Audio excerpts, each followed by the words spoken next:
Hello बच्चों, let's see the question. In the given figure, AB is parallel to CD, CD is parallel to EF, and EA is perpendicular to AB. If angle BEF 75, find the value of X, Y, and Z. So let's say हम अपना की concept सबसे पहले लिखेंगे.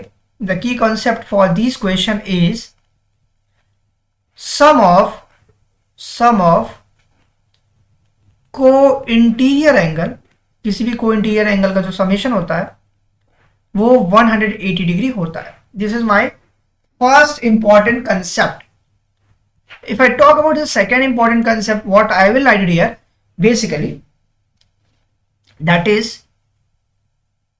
if basically अगर कोई line, if lines are parallel,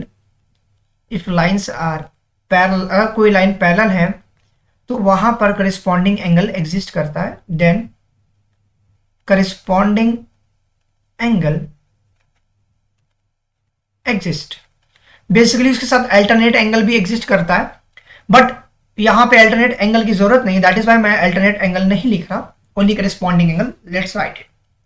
अब यहां पे क्या है, अगर ए बी बेसिकली पैरेलल है किसके, सी डी के, और वो ई एफ की पैरेलल है, तो एज पर माई की कॉन्सेप्ट जो मैंने सेकंड लिखा, अगर कोई लाइंस पैरेलल है तो वहां पे करस्पॉन्डिंग एंगल एग्जिस्ट करेगा. इट मीन्स दैट जो भी एक्स की वैल्यू यहां पे लिखी गई है वही मेरी वाई की वैल्यू भी होगी.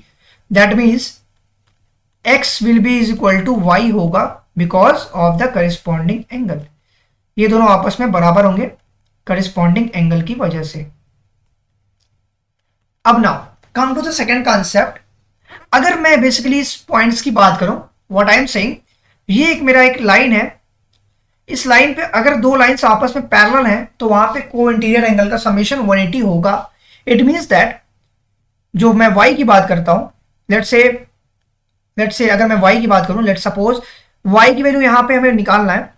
अगर जो भी y की वैल्यू आएगी वही मेरा x का वैल्यू भी होगा.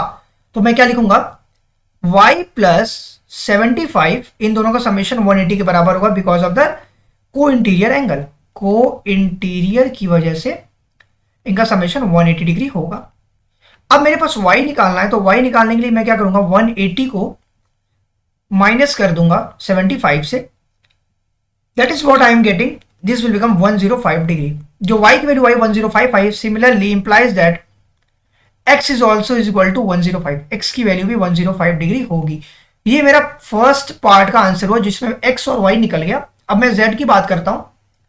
Let's say for the z, अब बेसिकली यहां क्या है, जो लाइंस मेरी है ए बी बेसिकली परपेंडिकुलर किसके पड़ रहा है, ई ए के पड़ रहा है. ये ए बी जो लाइन है ये ई ए के परपेंडिकुलर है. अगर ए बी ई ए के परपेंडिकुलर है और ए बी और ई एफ आपस में पैरेलल है, अगर ई एफ आपस में पैरेलल है ए बी के, तो जो ई एफ होगा वो भी हमारा बेसिकली ए ई के या ई ए के परपेंडिकुलर होगा. बिकॉज ये लाइंस आपस में पैरेलल हैं तो ये आपस में परपेंडिकुलर भी होंगे, क्योंकि एक लाइन दूसरे के परपेंडिकुलर है तो वो उसके भी परपेंडिकुलर होगा. इट मीन्स दैट जो कंप्लीट एंगल यहां बनेगा वो 90 डिग्री बनेगा. That is what I am writing here, कि जो सी ई एफ की वैल्यू होगी मेरे पास वो हो जाएगी 90. अगर सी ई एफ यहां पे बेसिकली 90 डिग्री दिया गया है और मुझे निकालना क्या है, z, तो मैं z का calculation, it will be very much easy for us.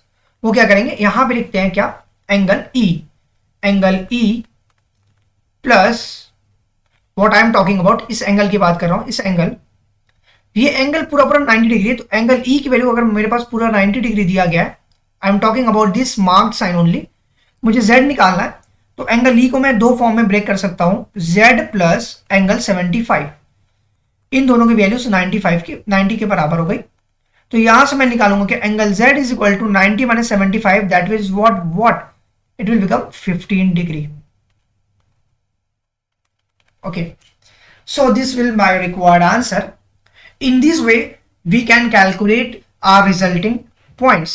I hope this is clear to you all. Thank you very much for watching this video.